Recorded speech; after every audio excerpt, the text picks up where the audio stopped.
નમસ્કાર દર્શક મિત્રો, હું છું આશ્લેષા પટેલ અને આપ જોઈ રહ્યા છો અર્થ પડકાર ન્યૂઝ।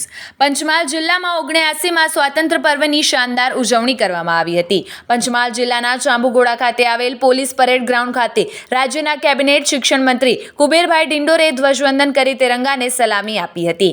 ત્યારબાદ કાર્યક્રમના અધ્યક્ષ કુબેરભાઈ ડિંડોર દ્વારા પરેડ નિરીક્ષણ કરવામાં આવ્યું હતું। કાર્યક્રમના અધ્યક્ષ દ્વારા જિલ્લા કલેક્ટર અજય દહિયાને જિલ્લાના વિકાસના કામો માટે ₹25 લાખનો ચેક અર્પણ કરવામાં આવ્યો હતો। સાથે સાથે જિલ્લામાં ઉત્કૃષ્ટ કામગીરી અને વિશિષ્ટ સિદ્ધિ બદલ અધિકારીઓ, કર્મચારીઓ, રમતવીરોને પ્રમાણપત્ર આપી સન્માન કરવામાં આવ્યું હતું। ડોક્ટર કુબેરભાઈ ડિંડોરે દ્વારા પોતાના પ્રાસંગિક ઉદ્બોધન દ્વારા જિલ્લામાં વર્ષ દરમિયાન વિવિધ વિભાગો દ્વારા કરવામાં આવેલી શ્રેષ્ઠ કામગીરી વિશે માહિતી આપવામાં આવી હતી।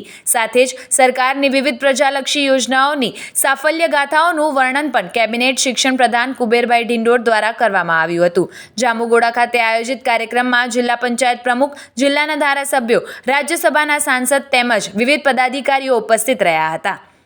આવા જ નવા સમાચારો માટે જોતા રહો અર્થ પડકાર ન્યૂઝ। રિપોર્ટર ભાવેશ લુહાણા, પંચમહાલ, ગોધરા। જોતા રહો અર્થ પડકાર ન્યૂઝ અને અમારી ચેનલને લાઇક, શેર ને સબસ્ક્રાઇબ કરવાનું ભૂલશો નહીં। સૌને મારા નમસ્કાર। આજે પૂરા દેશમાં 15મી ઓગસ્ટ સ્વાતંત્ર્ય દિનની ધામધૂમથી ઉજવણી આપણે થઈ રહી છે। 78 વર્ષ પૂરા થયા અને 81મી આપણી સ્વાતંત્ર્ય દિનની ઉજવણી જે થઈ રહી છે, પ્રદેશ અને અમારી આ જિલ્લા કક્ષાનો કાર્યક્રમ પંચમહાલના જાંબુઘોડા ખાતે આપણે આ શહીદોની ભૂમિ પર જ્યારે એનું આયોજન થયું ત્યારે હું તમામ દેશવાસીઓને, પ્રદેશવાસીઓને, તમામ નાગરિકોને સ્વાતંત્ર્ય દિન નિમિત્તે ઢેર સારી શુભકામના પાઠવું છું।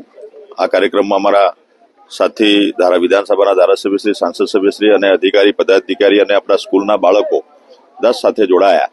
સાંસ્કૃતિક પ્રોગ્રામ પણ સરસ અહીંયા બાળકોએ અહીંયા પ્લેટફોર્મમાં એમને પોતાની કૃતિ રજૂ કરી। સાચા અર્થમાં દેશભક્તિ, રાષ્ટ્રભક્તિ જાગે એના માટે ઓપરેશન સિંદૂરની પણ અહીંયા ઝાંકી પ્રસ્તુત કરવામાં આવી। આપણે બધાના માટે આ એ દિવસ છે કે આપણે જે શહીદોએ દેશને આઝાદી અપાવવા માટે પોતાના બલિદાન આપ્યા, આહુતિ આપી, એને યાદ કરવાનો દિવસ છે।